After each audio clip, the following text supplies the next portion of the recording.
जय हिंद दोस्तों, बहुत बहुत स्वागत करता हूं मैं अपने YouTube channel true soldiers traders में। जो मेरे भाई या चैनल पे नए आए हैं, चैनल को सब्सक्राइब कीजिएगा। नोटिफिकेशन के लिए बेल को ऑल सेलेक्ट कर दीजिएगा, जिससे जो भी मैं वीडियो नया बनाऊं आपको नोटिफिकेशन मिल जाए। दोस्तों, टेलीग्राम लिंक डिस्क्रिप्शन के अंदर है, मैं कमेंट बॉक्स में भी दे दूंगा। ये टोटली फ्री है, कोई यहाँ पे प्रीमियम आपको मंथली नहीं देना है, सब्सक्रिप्शन चार्जेस नहीं देने हैं। ये टोटली फ्री है। जिन भाइयों के पास टेलीग्राम की रिस्ट्रिक्शन है, जिन भाइयों के पास टेलीग्राम का रिस्ट्रिक्शंस है, या उनके पास टेलीग्राम नहीं है या वो चलाते नहीं हैं, तो आप वो व्हाट्सएप पे भी मुझे मैसेज दे सकते हैं। मेरा व्हाट्सएप नंबर भी डिस्क्रिप्शन के अंदर है। दोस्तों, मैं कल आपको बोला था कि मुझे मेटल जो है लेना है, और मेटल जब भी नीचे आता है आप मुझे याद दिलाएंगे। ये मैं आपके ऊपर एक छोड़ के गया था। ये मैंने आपको टेलीग्राम और व्हाट्सएप पे दोनों जगह बताया था। आपको याद होगा कि क्या किया है इसने, वो आगे चर्चा करेंगे। दोस्तों, थोड़े आज मार्केट के ऊपर भी बात कर लेते हैं। मार्केट का जैसे मैंने आपको शाम को ही कुछ व्यू दिया था कि इवनिंग में यूएस का डाटा, फ्राइडे की बात कर रहा हूँ मैं, आज सैटरडे है, फ्राइडे को शाम को बहुत बहुत हाईली इम्पैक्ट डाटा आने वाला था, जो मैंने आपको सुबह ही सूचित कर दिया था। और वो बहुत ही अच्छा डाटा आया, और जिसके कारण पूरा ही यूएस मार्केट के अंदर जो है एक गैप अप ओपन हुआ। जितने भी इंडाइसिस हैं यूएस मार्केट के, सारे ही जो है पॉजिटिवली अच्छे बंद हुए। ये उठा पटक चली दोस्तों गोल्ड के अंदर और सिल्वर के अंदर। न्यूज़ जो था वो करेंसी फेवर में था, इसलिए गोल्ड में अचानक से जो है गिरावट भी आई, और वो निचले लेवल पे फिर संभला। जैसे कि मैं पहले भी अपने चर्चा वीडियो में करता रहा हूँ कि सिचुएशन ऐसी चल रही है दोस्तों। अगर वॉर सिचुएशन नहीं होती या ऐसी चीज़ें नहीं पैदा हुई होती तो गोल्ड बहुत ज़्यादा टूटता हुआ मैं फ्राइडे को ही देख रहा था, जिस तरह का वो न्यूज़ था। तो निचले लेवल के ऊपर फिर दोबारा से बायर जो है एक्टिव हुए, और उन्होंने जो है फिर गोल्ड को जो है नीचे से, मुझे ऐसा लग रहा था कि नया हाई फिर दोबारा बना देगा, लेकिन 2670 के आसपास फिर सेलर ने नीचे लाने की उसको जो है पूरी कोशिश की। तो पूरा मतलब दारोमदार बायरिंग की साइड भी था और सेलिंग की साइड भी था। तो अब देखते हैं मंडे को ये 3:30 बजे अर्ली मॉर्निंग ओपन हो जाती है इंटरनेशनल मार्केट, जिसकी मैं आपको बात कर रहा हूँ कि मंडे को ओपनिंग क्या होगी, और उसके बाद ये जो आज का दिन और कल का दिन कैसा निकलता है मिडिल ईस्ट का, इसके ऊपर भी डिपेंड है। तो ये मैं आपको पहले ही व्यू दे रहा हूँ। सिल्वर भी अच्छा परफॉर्म किया है, गोल्ड से ज़्यादा सिल्वर ने परफॉर्म किया है। मैं जैसे पहले भी आपको बोल रहा था कि ये एक रैली जो निकली है, इसके अंदर जो है गोल्ड ही भागा है, सिल्वर ने अभी जो है पूरी दौड़ नहीं लगाई है। यहाँ तक कि सिल्वर ने अपना प्रीवियस हाई भी नहीं जो है वो टच भी नहीं किया है। तो गोल्ड तो न्यू टू न्यू हाई लगाता हुआ, पिछला हाई तोड़ के नया लगाता हुआ जा रहा था। सिल्वर में अभी भी पिछले हाई को भी टच नहीं किया है, तो सिल्वर के अंदर अभी और पोटेंशियल बाकी है। और सिल्वर के अंदर मुझे लग रहा है कि हम जो है अपना प्रॉफिट मंडे को, अगर ऐसे ही ओपन हो गया तो मंडे को हम प्रॉफिट हमारा 5% आ जाएगा। लेकिन मैं आपको ये बता देना चाहता हूँ कि मैं अभी सिल्वर सेल नहीं करूँगा। कारण है उसका, ये नहीं है कि ये वॉर चल रही है तो यहाँ से ये भाग जाएगा, नहीं दोस्तों। सिल्वर अभी इंश्योरेंस का काम करेगा, क्योंकि मैं आपको पहले ही बता रखा था कि हमारे पास गोल्ड तो है नहीं, सिल्वर ही है। मार्केट में वैसे ही अभी एक ऐसी न्यूज़ चल रही हैं कि कुछ भी हो सकता है। तो हो सकता है यहाँ से हम और ज़्यादा नीचे गिरें। मैं इक्विटी मार्केट की बात कर रहा हूँ, अभी जो है और गुंजाइश बाकी है। तो अगर और गुंजाइश बाकी, अगर मैं समझ के चल रहा हूँ तो सिल्वर हमें बचाएगा, इसलिए मैं उसको सेल अभी नहीं कर रहा हूँ। सिनेरियो जैसे बनेंगे मैं आपको बता दूंगा। अगर मुझे लगा कि नहीं निकल के मुझे री एंट्री करनी है तो मैं री एंट्री का प्लान भी बनाऊंगा। ये आपको मैं सूचित करूंगा। जो भी मैं करता हूं आप भली भांति जानते हो कि मैं आपको जो है बताता भी हूं। टेलीग्राम के ऊपर पहले ही बता देता हूं कि मैं ये करने जा रहा हूं। तो ये तो हो गया मार्केट का आउटलुक। अभी मैं चर्चा कर रहा था मेटल ETF के ऊपर। मेटल का जो ETF है इसको हम जो है मेटल आई, जो ICICI जो AMC का ये ETF है, उसके अंदर जो है इसने 20 अगर मैं गलत नहीं हूँ तो मुझे लेट्स चेक कर लूँ मैं, 20 अगस्त के आसपास ये लॉन्चिंग है। हाँ, 20 अगस्त की इसकी लॉन्चिंग है। ज़्यादा पुराना नहीं है, लगभग आप मान के चलो कि 40 के दिन के आसपास इस ETF को लॉन्च हुए हैं। ऐसा ही कुछ समझ लिए, 10 उसके पकड़ लीजिए, 30-40, और आज जो है 4-5 तारीख हो गई है। हाँ, तो वही है, 45 दिन पकड़ के चल लीजिए, 45 दिन इसको हुए हैं अभी लिस्ट हुए।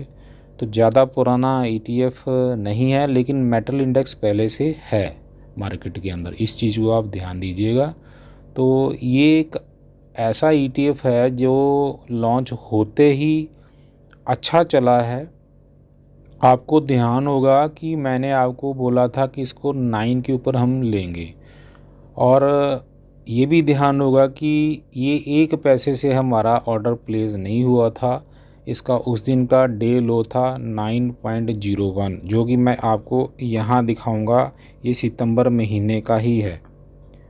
ये मैं अगर आपको दिखा पाऊँ तो सितंबर महीने का ही है। ये देखिए दोस्तों, 11 सितंबर का ये रेट है, डे लो है।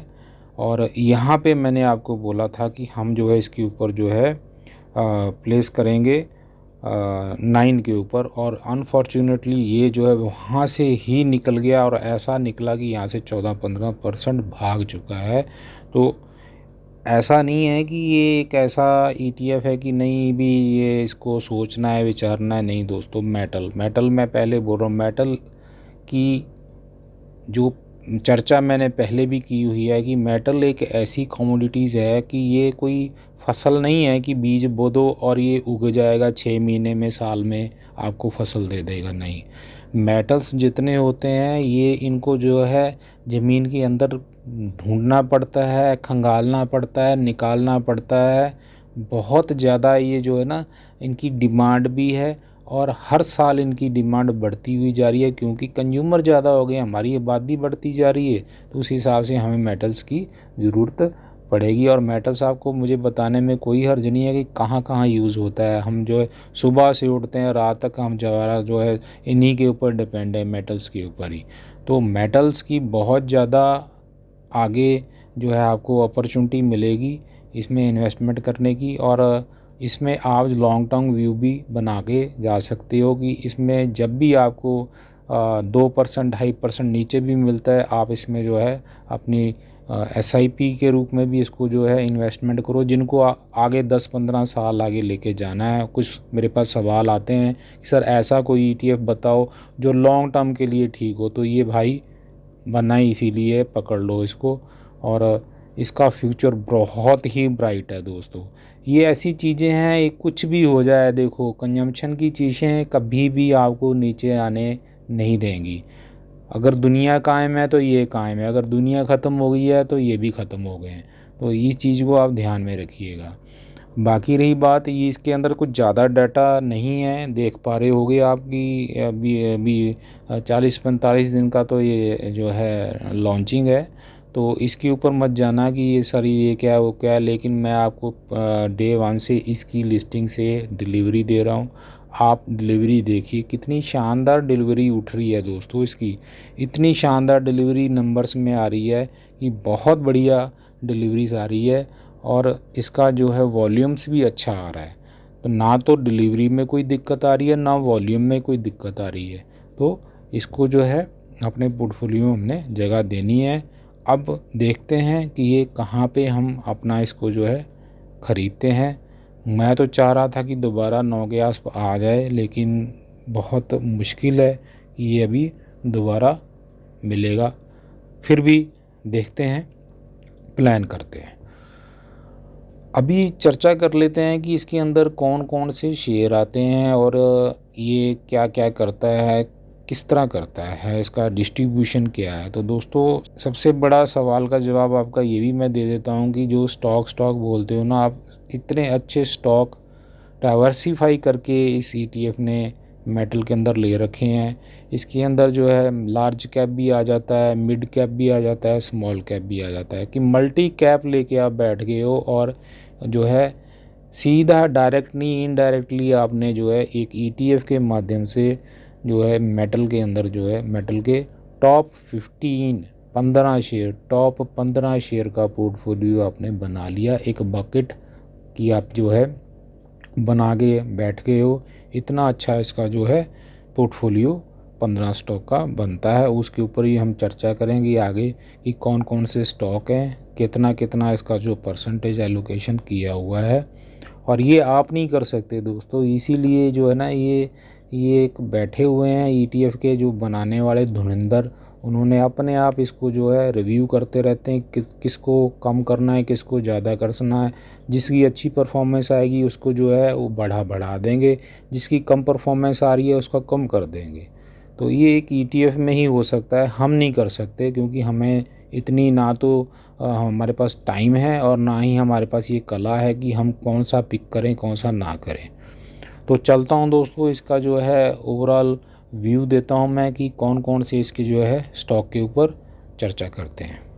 दोस्तों मैं आ गया हूँ अभी इसके ऊपर। अभी देखिए आप, ICICI prudential Nifty metal ETF इसका नाम है। और अगर आप इसको देखोगे तो ये इसका पोर्टफोलियो समरी 31 अगस्त का है, जो कि लेटेस्ट है। 15 स्टॉक मैंने आपको बोले थे, जिसमें से टॉप 5 में जो है 71.32% का जो है इसका वेटेज है। और टॉप 10 के अंदर आते आते ये जो है 91% अपना जो है होल्डिंग कर लेता है। और आगे अगर मैं बात करूँ इसका जो है होल्डिंग में, लार्ज कैप में अगर आप देखो तो 42% इसने जो लार्ज कैप में डाला हुआ है। मिड कैप में इसने जो 23.91% डाला हुआ है।